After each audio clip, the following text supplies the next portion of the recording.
Hello and welcome to This Week at Endicott. I'm Jenna Brown. And I'm Petra Grano. Let's take a look at what's happening across campus. On Wednesday, it's National Be the Change Day. Stop by Callahan just outside the dining entrance at 4:45 p.m. and support breast cancer awareness with Relay for Life's Pink Hair Extension fundraiser. Then at 5 p.m., join the Topsfield Fair trip. Just $5 includes admission ticket and transportation. The bus will leave from the Post Center bus stop. Purchase tickets through your Blue Buzz email. At 6 p.m., join DECA for the first chapter meeting of this year in the Post Center Hospitality Suite. All majors are welcome. Also at 6 p.m. in the chapel, hail President Sadaka, decorating and Chinese food. Finally, class of 2018, stop by Gullies at 6 p.m. and meet the Career Center staff to learn about the resource to help you to be successful as you move into the workforce. On Thursday at 4:30 p.m., participate in game night at Beverly Senior Center with elder adults and old-fashioned board games. Transportation is provided. At 4:45 p.m., it's the NSCDC's first Thursday community series at Steffi's Kitchen. Volunteers are needed to help with children's programming.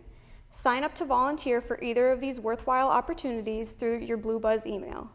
Also on Thursday at 5 p.m., there's a presentation in the LSB Auditorium by Endicott Professor Elizabeth Metelsky on her new book entitled Reducing Bodies, Mass Culture and the Female Figure in Post-War Americans after taking some time to relax.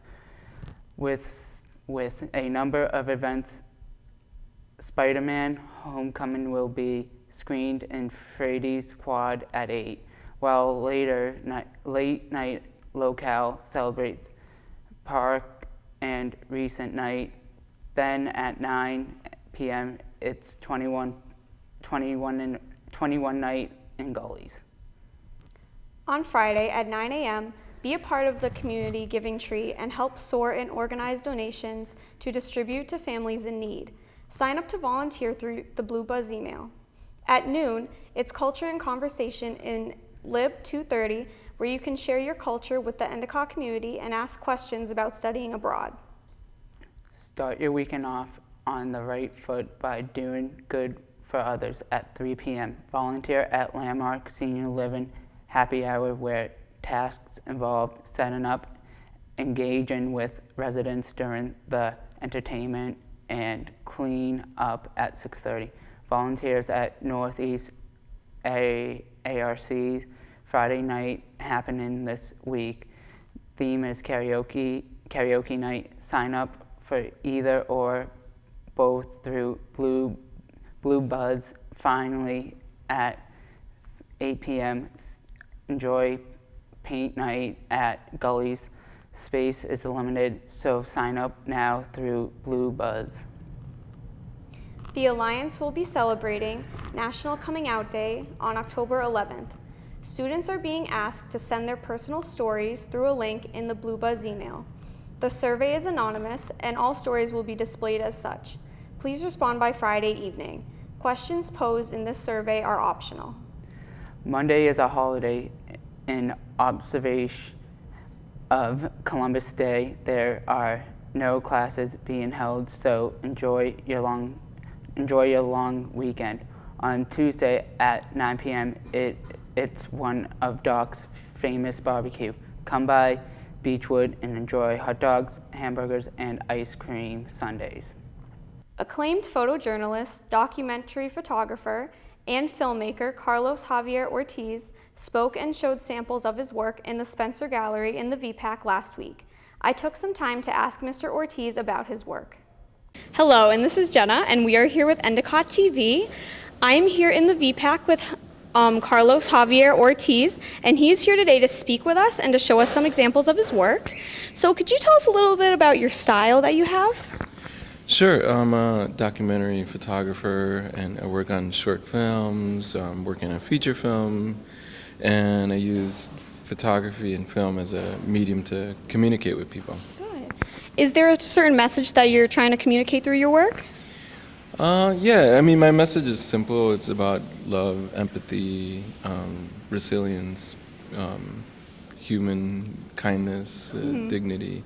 And the work that I'm going to show today here is it's a 10-year project on youth violence in Chicago, but it's really about the families who live in neighborhoods that are usually marginalized and not talked about well. So it's about their lives. Alrighty. All right, well, thank you for tuning in. Back to the desk. Now EC Sports with Lauren LaCava.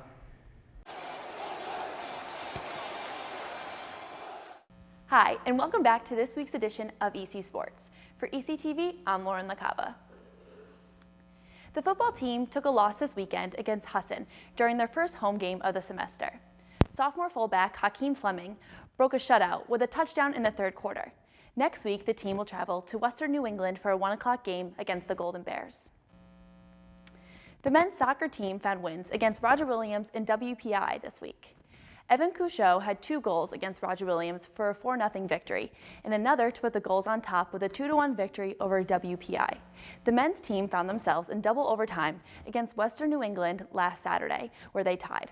They are back tonight at 7 p.m. to face Babson.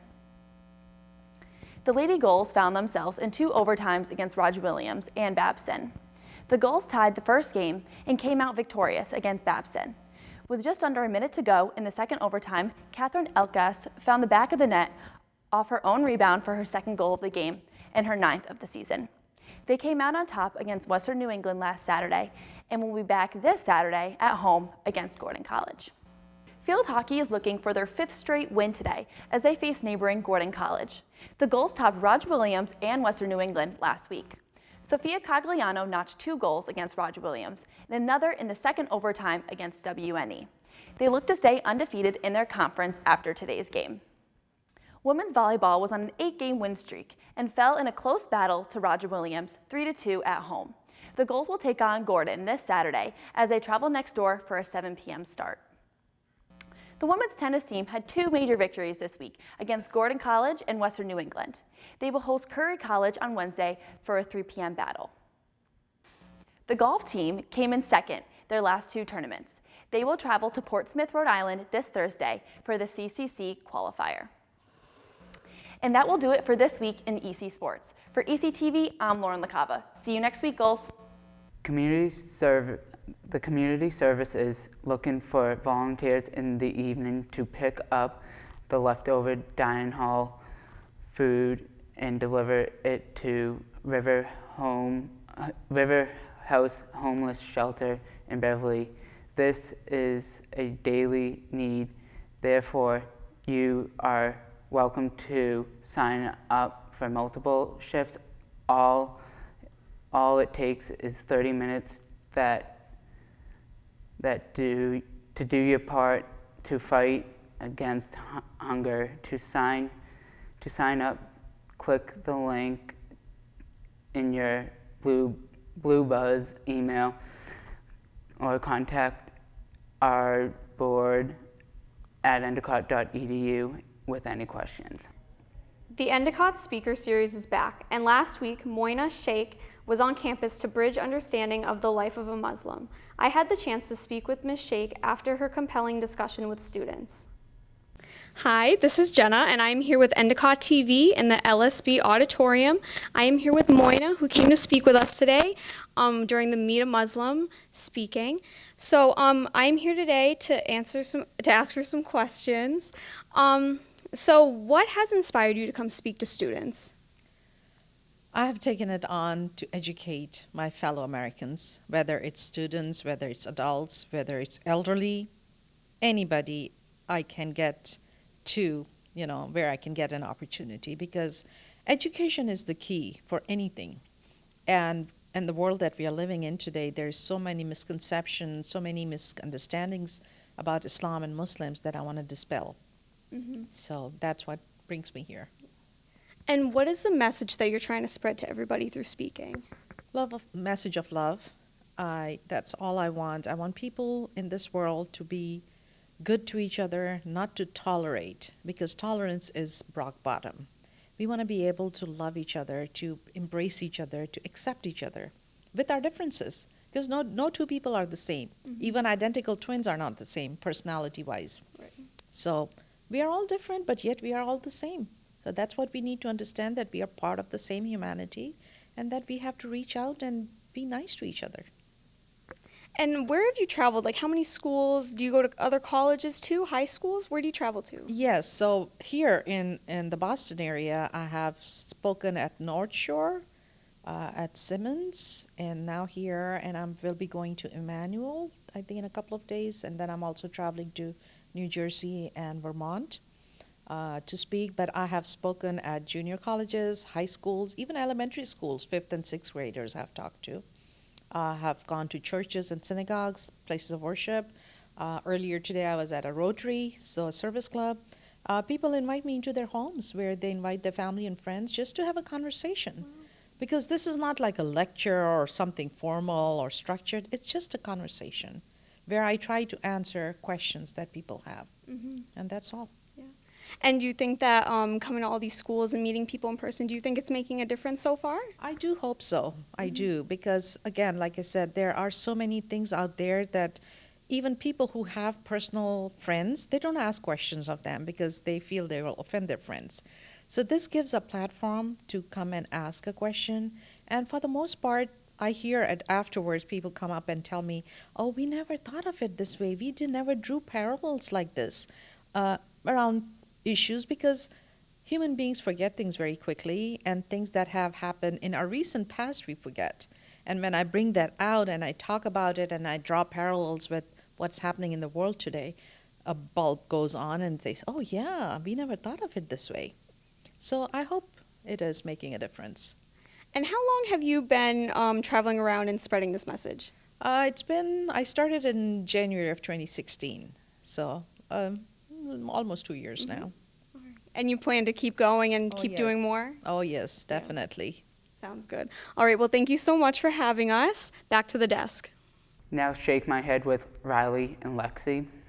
Hello, and welcome to Shake My Head News, where we give you the most ridiculous stories from around the world. I'm Lexi Lozano. And I'm Riley Fitzgibbons. This guy fell asleep on the job, and thank God for that. Jerry Allen Mills Jr. is accused of knocking on a guest's room at the Panhandle Hotel. When a man answered, he forced his way into the room at gunpoint. The two allegedly stayed in the room for quite some time until Mills fell asleep and the man escaped. Mills, who already has 7 felony convictions in Florida, then confronted 3 front desk clerks with a handgun and pulled the trigger while yelling, "Bang!" but the gun never fired. I think I'll catch up on sleep in jail. Juana, a 53-year-old woman from Spain, has been unable to renew her driver's license or go to the doctor since 2010 because various government officials believe she's dead, the result of a 7-year-old hospital error. She intends to open up her grave where she is allegedly buried to prove that she is in fact alive. In 2010, a woman in Spain was declared dead and her information, including full name and birth date, match Juana's exactly. This caused her social security information to clash, and Juana was subsequently declared deceased. Her physician looked at her, knowing not how to tell her she was deceased, but still treated her anyway. Juana knows she's alive, but she just can't prove it. This guy got himself into a slithery situation. 28-year-old Choi Lee has pleaded guilty to trying to sneak snakes into Canada in his socks. He was arrested at the Lewiston-Queenston Bridge in western New York after Canadian border agents discovered 3 live albino western hognose snakes hidden in his socks. At first, Lee said he'd found them in New York Park, but eventually admitted to buying them. He was apparently trying to avoid a fish and wildlife inspection. He has also admitted to sneaking several snakes into China. Seems like these actions are coming back to bite him. While most pickpockets are subtle and swift, this woman appears to have a new approach to thievery. A Gainesville woman, Paige Dreyfus, is accused of cutting into a man's pants to swipe his wallet. Dreyfus originally went to the man's house to collect money that she was owed for prostitution. The man told deputies Dreyfus pushed him onto the floor and then used a knife to cut into his back pants before running away with his wallet, records show. This woman might need to rethink her career path after this one. That's all we have for you today. Thanks for tuning in. And thanks for staying foolish. Back to the desk. The Offices of Residence Life, Community Service, and International Education have teamed up to host a new annual program that provides gently used winter clothing items to new first-year international and U.S. students who have need for them. From October 2nd to October 20th, they will be collecting gently used boots, hats, gloves, coats, jackets, sweaters, and sweatshirts from community members. Collection bins will be placed in the Post Center, at the reception desk, outside of the Wax Auditorium, in the business office of College Hall, outside of Callahan Dining, outside of the Student Affairs Suite in Lower Callahan, and in various residence halls. That's all we have for this week, Goals. I'm Jenna Brown. Thanks for tuning in, and I'm Patrick O'Donnell.